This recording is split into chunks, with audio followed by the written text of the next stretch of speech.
kuasa pujian penyembahan, membuat setiap benteng-benteng kesusahan, setiap pencobaan apapun disingkirkan oleh Tuhan.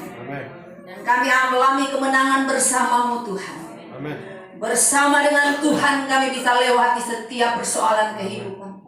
Dan kami yakin segala perkara apapun kami tetap kuat karena Tuhan ada beserta dengan kami. Segala pekerjaan iblis hancurkan, patahkan dalam nama Yesus. Dan biarlah firman Tuhan ini menyentuh hati kami semuanya, sehingga kami bukan jadi pendengar, tapi jadi pelaku firman yang setia kepada Tuhan. Terima kasih Bapa, kami menyambut firman Tuhan dengan hati yang penuh syukur dalam nama Yesus. Haleluya. Amin. Tuhan silakan duduk. Ya. Sebelum kita dengar firman Tuhan, siap-siap sebentar ada pelantikan pengurus kaum muda, jadi anak-anak muda harus siap sebentar. Puji Tuhan. Ya oke, saya percaya hari ini hari yang spesial buat kita semuanya, amin. Amin. Dan saya sangat bersyukur tanggal 8 barusan saya diberikan kesempatan oleh Tuhan untuk hidup. Ada perpanjangan umur, amin. Seperti yang saya sudah saksikan semalam bahwa saya mensyukuri segala apapun yang Tuhan percayakan, bukan sekedar harta, bukan sekedar materi. Tapi saya bersyukur kepada Tuhan jika Tuhan izinkan ada pengalaman-pengalaman pahit di dalam hidup ini. Amin. Kenapa saudara? Ada pengalaman pahit sebenarnya itu yang terbaik buat kita. Kenapa? Disitulah Tuhan membawa kita dalam pembersihan hati. Jadi sebenarnya pengalaman pahit itulah yang membentuk kita jadi pribadi yang is the best. Ya. Jadi Bapak Ibu yang dikasih oleh Tuhan, kalau mana kita mengiring Tuhan, ada saja yang membenci, ada saja yang tidak kita sukai, bahkan mungkin ada yang mengecewakan. Tapi saya mau katakan, hati kita harus diubahkan terlebih dahulu oleh Tuhan. Amin. Amin. Hari ini kita akan belajar di dalam 1 Raja-Raja pasal yang ke-22. 1 Raja-Raja pasal yang ke-22 ayat yang ke-24 sampai dengan ayat yang ke-31. 1 Raja-Raja pasal yang ke-22 ayat yang ke-24 sampai dengan ayat yang ke-31. Saya baca ayat genap, saudara baca ayat yang ganjil. Saya mulai. Jawabnya, aku akan keluar dan menjadi roh dusta dalam mulut semua nabinya. Ia berfirman, biarlah engkau membujuknya dan engkau akan berhasil pula. Keluarlah dan perbuatlah demikian. Karena itu sesungguhnya Tuhan telah menaruh roh dusta ke dalam mulut semua nabimu ini. Sebab Tuhan telah menetapkan untuk menimpakan malapetaka kepadamu. Oh, silakan ayat 24. Sesudah itu tampillah Zedekia bin Kenaana, ditangkapnya laki Mika serta berkata, mana boleh roh Tuhan pindah daripadaku untuk berbicara kepadamu. Tetapi Mika menjawab, sesungguhnya engkau akan melihatnya pada hari engkau lari dari satu kamar ke kamar yang lain untuk menyembunyikan diri. Kata Bani Israel, tangkaplah bahwa ia kembali kepada Amon, penguasa kota, dan kepada Yoas anak raja. Dan katakan, beginilah kita raja, masukkan orang ini dalam penjara, dan beri dia makan roti dan minum air serba sedikit sampai aku pulang dengan selamat. Tetapi jika benar-benar engkau pulang dengan selamat, tentulah Tuhan tidak berfirman dengan perantara aku. Lalu disambungnya, dengarlah hai bangsa-bangsa sekalian. Sesudah itu majulah Raja Israel dengan Yosafat, Raja Yehuda ke Ramot Gilead. Raja Israel berkata kepada Yosafat, aku akan menyamar dan masuk pertempuran, tetapi engkau pakailah pakaian kesebentarnya, lalu menyamarlah Raja Israel, kemudian masuk ke pertempuran. Adapun Raja Negeri Aram telah memberi perintah kepada para panglima pasukan keretanya, 32 orang banyaknya. Demikian, janganlah kamu berperang melawan sembarangan orang, melainkan melawan Raja Israel saja. Sesudah para panglima pasukan kereta itu melihat Yosafat, mereka berkata, itu pasti Raja Israel. Lalu majulah mereka untuk menyerang dia, tetapi Yosafat berteriak. Segera sesudah para panglima pasukan kereta itu melihat bahwa dia bukanlah raja Israel, maka undurlah mereka daripadanya. Tetapi seorang menarik tangannya dan menempel dengan sembarang saja dan menyerang raja Israel di antara sambungan baju sirahnya. Kemudian dia berkata kepada pengemudi keretanya, "Putar, bawa aku keluar dari pertempuran, sebab aku sudah luka." Saya baca ayat 35. Tetapi pertempuran itu bertambah seru pada hari itu, dan raja tetap ditopang berdiri dalam kereta berhadapan dengan orang Aram itu, sampai ia mati pada waktu petang.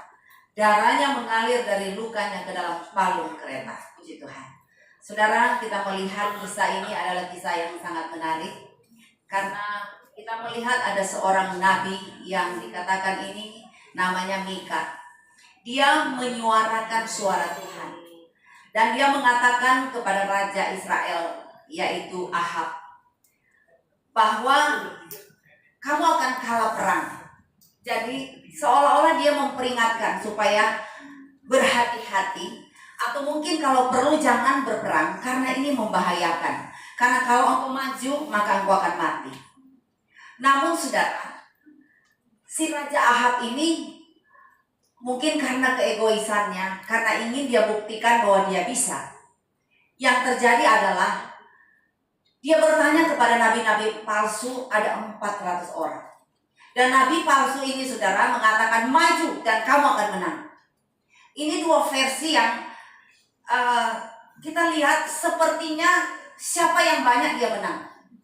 Sementara Mika seorang diri, pasti dia kalah saudara. Karena apa? Dari segi jumlah saudara, yang mayoritas itu ada di 400 nabi kan. Sementara dia hanya seorang diri dan dia mengatakan apa suara Tuhan. Tetapi nabi palsu juga bilang ini suara dari Tuhan. Saudara yang dikasihi oleh Tuhan, hari-hari ini kita perlu tahu bahwa mungkin kita juga berhadapan dengan nabi-nabinya Tuhan yang sepertinya menyuarakan Tuhan, tetapi kalau tidak ada pemahaman yang benar tentang Tuhan, maka bisa-bisa saja salah. Makanya saudara, saya sangat takut sekali ya, kalau mana seorang yang mungkin punya karunia tetapi tidak sekolah Alkitab ya, dia tidak punya pemahaman yang benar, tapi dia bisa berkhotbah. Jujur ya, saya pribadi walaupun saya sudah sekolah, tapi semakin saya banyak belajar, saya merasa saya semakin kurang banyak. Karena apa saudara? Saya terkaget-kaget melihat pengertian-pengertian di dalam firman Tuhan, apalagi kalau berangkat dari bahasa Yunani saudara. Kadangkala yang saya tahu tadinya ayat ini seperti ini, tapi ternyata waktu baca terjemahan aslinya, loh kok nggak sama ternyata. Nah ini bahaya sekali kalau kita ini yang menyampaikan firman tidak ada pemahaman yang benar tentang Tuhan. Dia hanya bisa menghubung-hubungkan kesaksian hidupnya dengan firman Tuhan. Jadi banyak kali yang difirmankan adalah pengalaman hidup, kesaksian, tetapi kadang-kala tidak sesuai dengan kebenaran. Makanya saudara berhati-hati. Namun saya lihat kadang-kala yang bersuara yang tidak tepat, pengikutnya banyak loh, ya. Karena apa? Yang dibicarakan itu mengenakan kuping. Raja Ahab, apa saya bilang ya, termakan dengan mengatakan suara Tuhan yang indah-indah, yang selalu membicarakan berkat bukan teguran. Akhirnya apa? Dia seperti mabuk dengan nubuatan. Nah, saya katakan kepada Bapak Ibu di tempat ini, kalau kita punya pemahaman yang benar tentang Tuhan, ya, ada nubuatan dari mana saja, kita ini pasti ada roh pengujian, ya. Tetapi ingat saudara, bagaimana saudara ada roh pengujian sementara Anda tidak pernah belajar firman? Apanya yang diuji? Ya tidak. Ada orang sok, wah kamu begini dan begini, rasa-rasanya dia lebih pintar dari orang yang belajar, sehingga mengatakan ini kok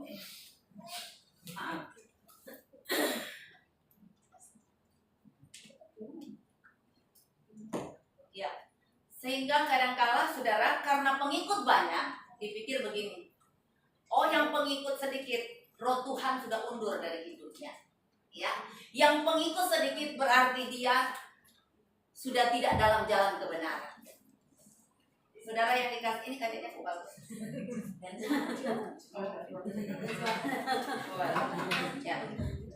Jadi saya bilang, kadangkala kalau kita berada di pihak minoritas, terkadang kita dibilang orang, roh Tuhan sudah undur, sudah nggak ada urapan, ya, sudah tidak dijawab doa. Tapi saudara, saya belajar dari kitab Nabi ini, saudara, ya Mika. Ketika dia menyampaikan suara Tuhan, dia seorang diri, tetapi apa yang terjadi? Waktu dia membicarakan apa suara Tuhan, respon dari seseorang yang namanya Sedekia bin Kenaan, ya, dia malah menampar pipi Mika. Waduh, saudara, ini tragis banget ya.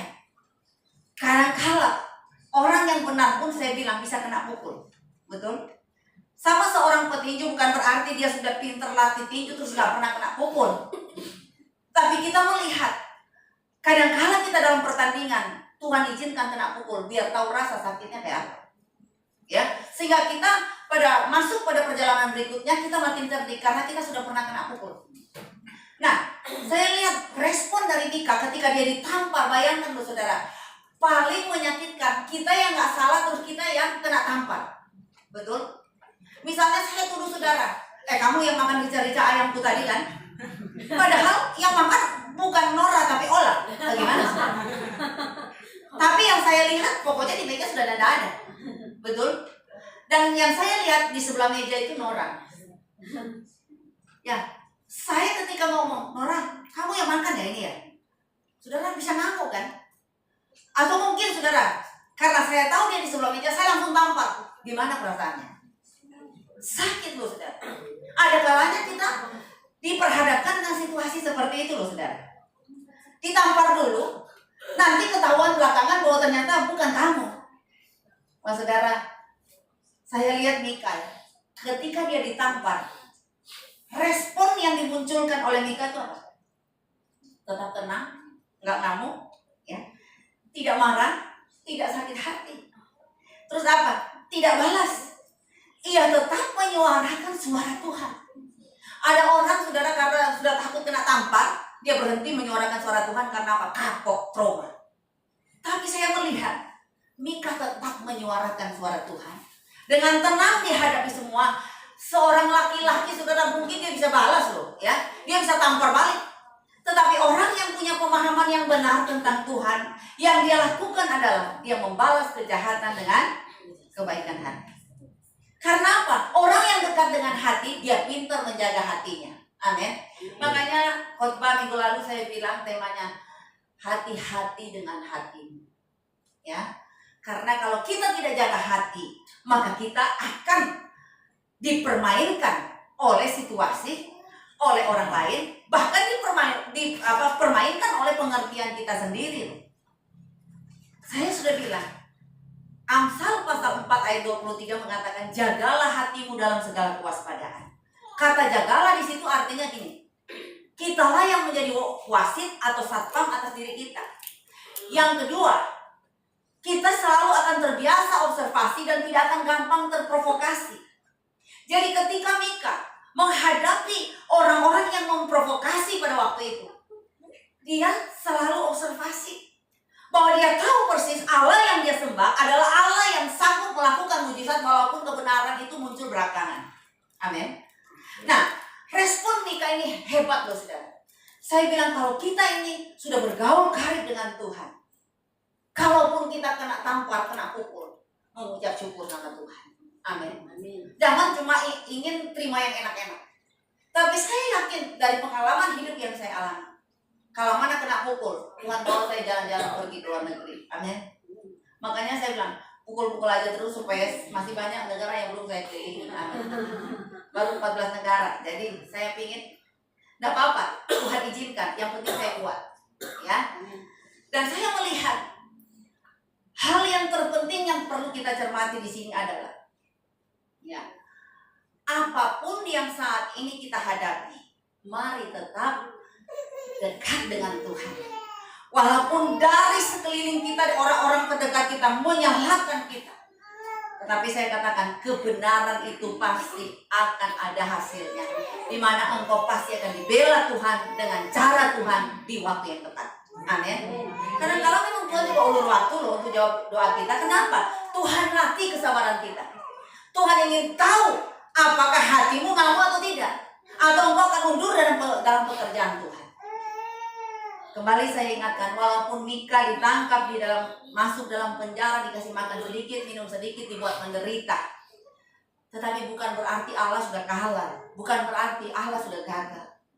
Karena menurut Ahab, nanti setelah pulang dari peperangan, ya, dia merasa dia akan menang, dia akan bunuh Mika.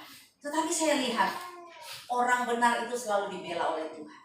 Ya, saya percaya bahwa Tuhan selalu ada di setiap musim kehidupan ini, dan tidak ada musim yang abadi.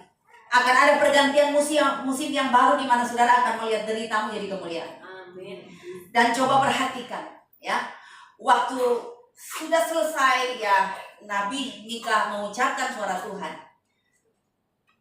Mereka, ya, Raja Israel pada waktu itu akhirnya bersama dengan Yosafat muncul untuk berperang. Mereka masuk berperang menghadapi bangsa Aram. Dan apa yang terjadi? Ya, si Ahaz ini, ya, dia menyusun strategi yang licik. Dia menyuruh Yosafat untuk memakai jubah kebesarannya sebagai seorang raja. Dia berpikir bahwa dengan dia menyamar, ya, Yosafat yang kelihatan seperti dirinya, dan dia akan masuk dalam peperangan, dia nyaman. Supaya kalau peluru itu ditembakkan, Yosafat yang kalah, Yosafat yang mati. Tapi saya mau katakan, Allah tidak pernah tertipu dengan segala kepicikan kita. Ya. Allah tidak pernah tertipu dengan segala akal-akalan kita. Kita mau buat pakai cara apapun, kalau Tuhan mau bertindak dan bela kita, selalu dia bela kita dengan cara yang ajaib. Kalau mau dipikir loh saudara, waktu Yosafat dipakaikan baju kebesaran itu, ini sebuah kebodohan. Siap-siap dia mati. Tetapi saya yakin karena Yosafat pun disertai Tuhan, maka orang-orang pada waktu itu melihat Yosafat dan mereka mengatakan mundur, karena ternyata itu bukan Yosafat. Itu cara kerja siapa? Tuhan. Dan apa yang terjadi di lapangan saudara? Panah-panah dari musuh itu sudah, mungkin sudah banyak ya menuju ke Yosafat, tetapi tidak ada satupun peluru yang kena di tubuhnya Yosafat. Yang terjadi apa? Ada salah satu panah, ya, yang dilepas oleh musuh. Tahu-tahu apa saudara? Panah itu nyasar ke Raja Ahaz. Ya, ke Raja Ahab, ya. Saudara lihat bagaimana ini satu hal yang tidak masuk akal. Yang sebenarnya panah itu tertuju kepada Yosafat. Tetapi lihat, ada satu peluru yang nyasar, dan itu akhirnya menghancurkan Raja Israel. Untuk itu ini jadi pembelajaran buat kita bahwa Tuhan punya banyak cara untuk bertindak pada saat kita tidak mampu bertindak. Tuhan punya cara-cara yang ajaib untuk membela kita, walaupun di depan kita ada kelicikan seperti yang dilakukan oleh Raja Israel. Dia licik ingin mengorbankan orang lain, tetapi kita melihat bahwa Tuhan tidak pernah tutup mata. Ketika kita berjalan dalam kebenaran, maka kebenaran itulah yang memerdekakan kita. Ya, saya tahu bahwa di sekeliling kita akan banyak ujian yang kita hadapi. Tapi yakin percaya bahwa kalaupun itu terjadi, sebenarnya itu proses yang luar biasa yang Tuhan izinkan untuk melatih kita menjadi kuat. Ya, asalkan apa saudara? Mari jangan pernah undur dalam ladang pekerjaan Tuhan.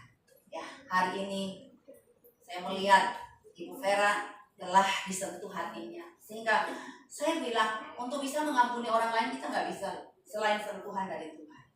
Ya, sama seperti Mika, untuk dia tetap tenang walaupun dia ditampar. Tidak mudah loh itu, tetapi oleh karena dia punya kekuatan di dalam Tuhan, Dia bisa menerima. Berulang kali saya sampaikan kepada Bapak Ibu, Simon Petrus adalah orang yang paling dekat dengan Tuhan Yesus. Ya. Dia yang selalu vokal dan mengatakan bahwa aku mengasihimu Tuhan. Dia secara frontal katakan aku yang paling mengasihi Tuhan Yesus. Tapi apa jadinya saudara? Dalam perjalanan kehidupan selanjutnya, ternyata hati manusia juga bisa berubah. Ya. Pada saat Yesus ditangkap, singkat cerita, ya, Simon Petrus juga masuk di dalam persidangan itu. Seorang wanita mengatakan, kamu juga kan pengikut Yesus? Apa yang terjadi saudara? Orang yang paling dekat dengan Tuhan, yang sangat frontal, yang sangat radikal dengan Tuhan, dia bisa berkata dengan sumpahnya, aku tidak pernah kenal dia. Aku sumpah, aku tidak pernah kenal dia. Coba bayangkan. Tetapi saya selalu ikuti teladan Tuhan. Ketika dia disakiti, ketika dia tidak diakui, Tuhan Yesus memberikan contoh bahwa begini. Dia tidak langsung marah, dia punya kapasitas marah. Dia bisa bilang, kamu udah bukti loh, banyak orang yang lihat kamu selalu dekat denganku. Tapi Yesus hanya angkat wajah dan dia tersenyum. Ini hebat bukan? Kalau ada orang yang menyakiti kita, tersenyum saja. Amin.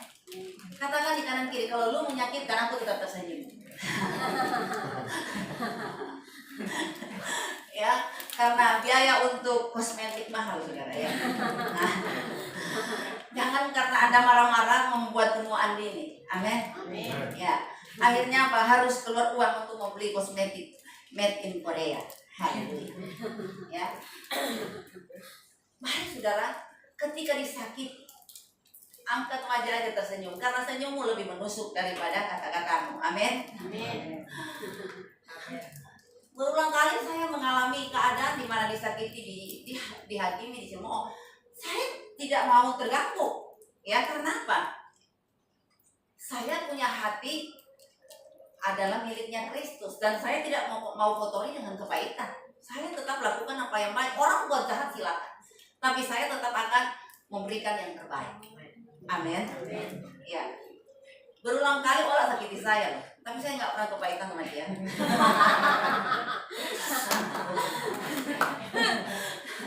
Wow, kadang-kala kalau mau ikut kudu marah, hati ini bisa meledak-ledak.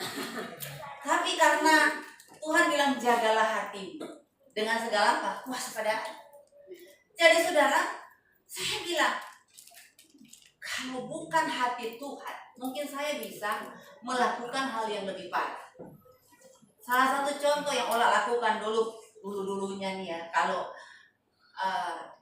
dia marah nih, wah, dia selalu marah dengan Devta karena Pak Devta itu tidak kenean.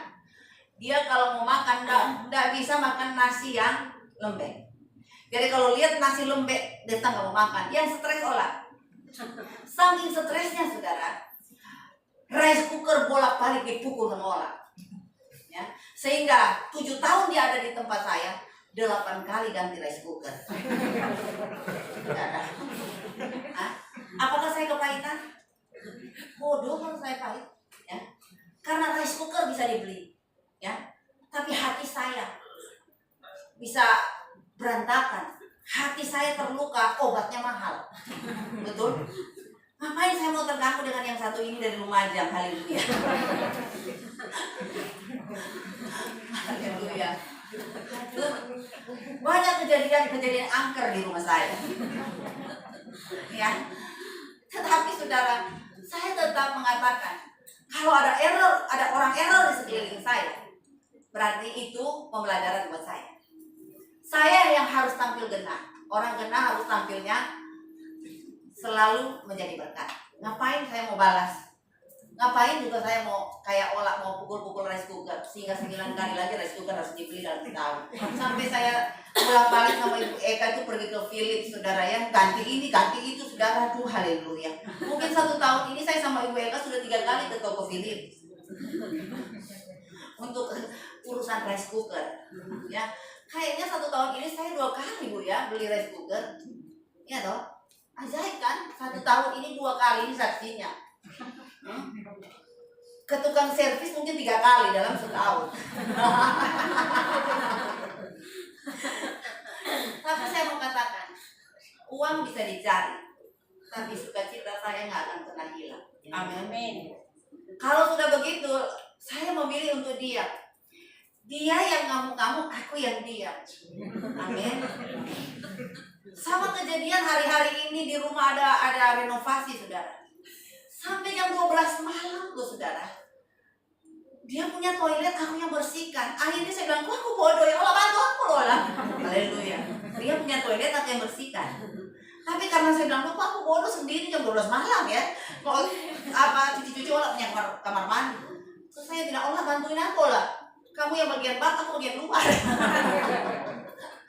Tapi saya tidak pernah kehilangan sukacita. Ya, lelah iya. Siapa yang nggak lelah, tidur aja berkepanjangan bisa lelah, saudara. Tetapi hatiku tetap bersorak-sorai. Amin. Aku nggak mau terganggu dengan situasi.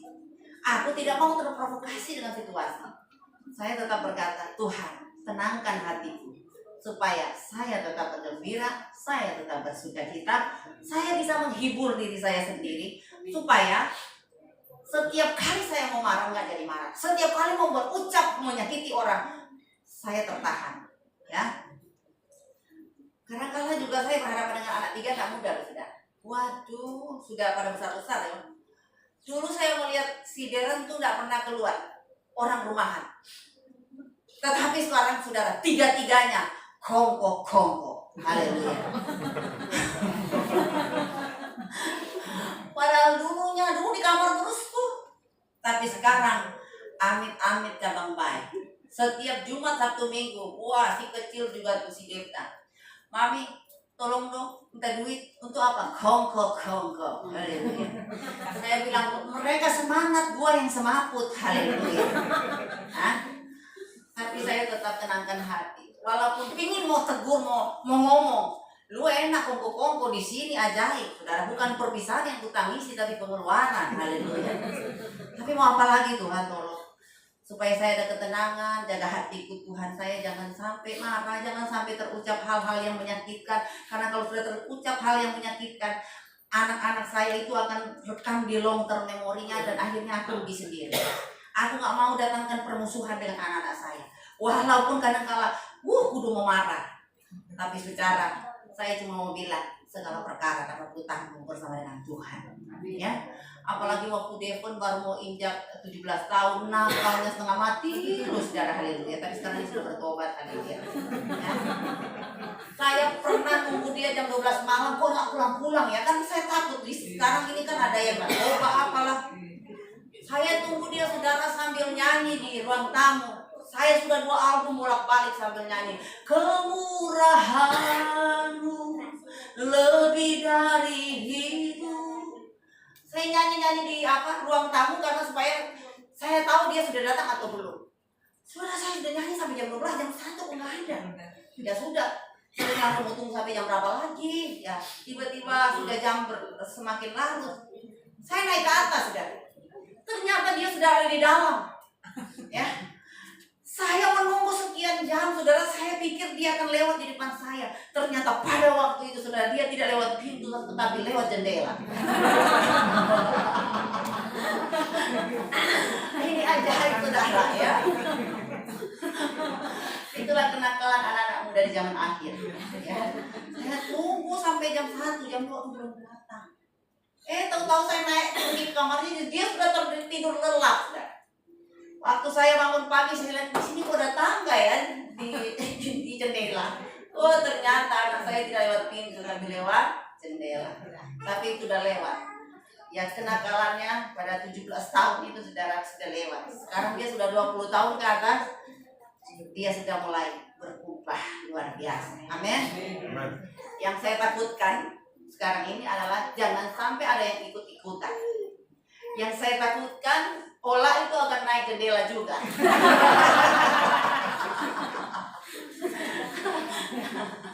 Iya. Jadi saya harus pasang CCTV di rumah saya, saudara, ya, karena takut. Karena ada yang saya lihat, ya, diam-diam keluar pagar, saudara, ya. Pagar ditutup pelan-pelan. Saya sudah lihat dari Amerika, saya sudah keluar.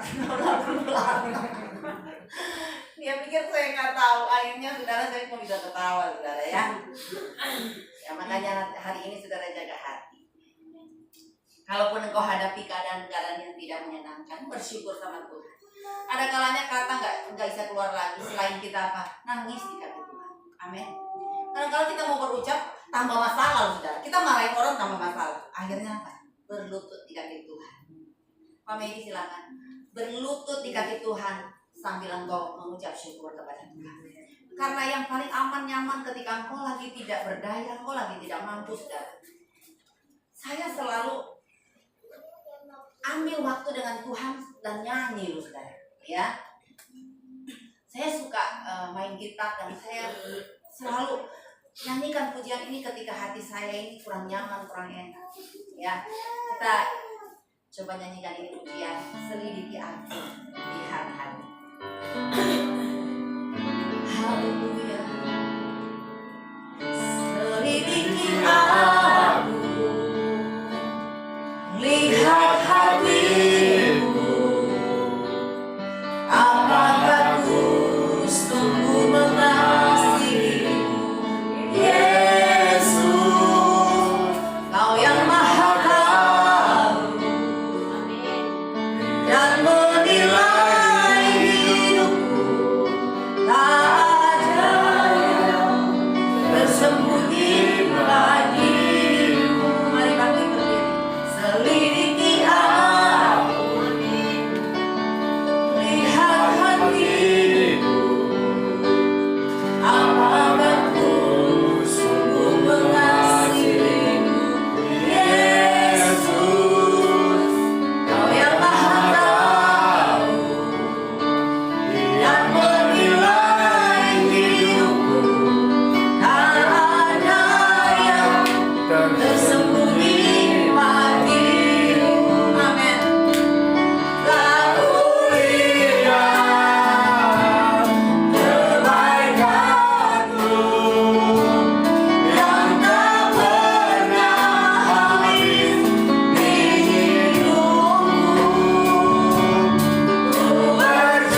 kasih untuk firman Tuhan yang memberikan kekuatan bagi kami pada pagi hari ini.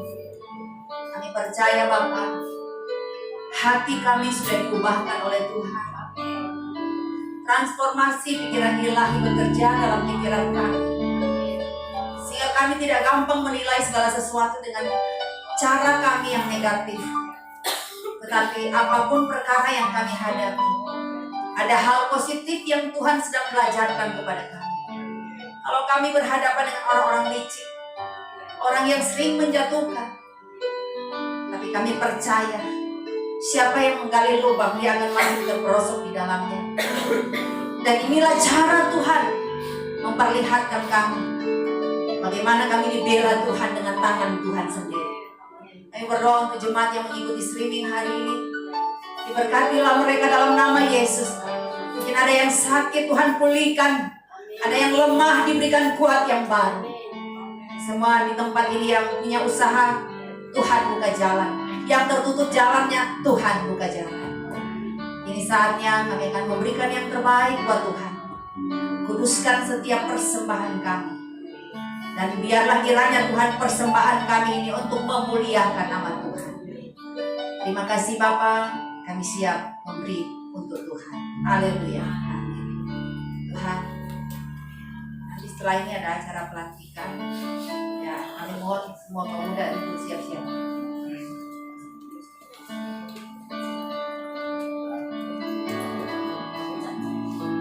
Lalu puji nama Tuhan. Saya percaya bahwa kita semua pada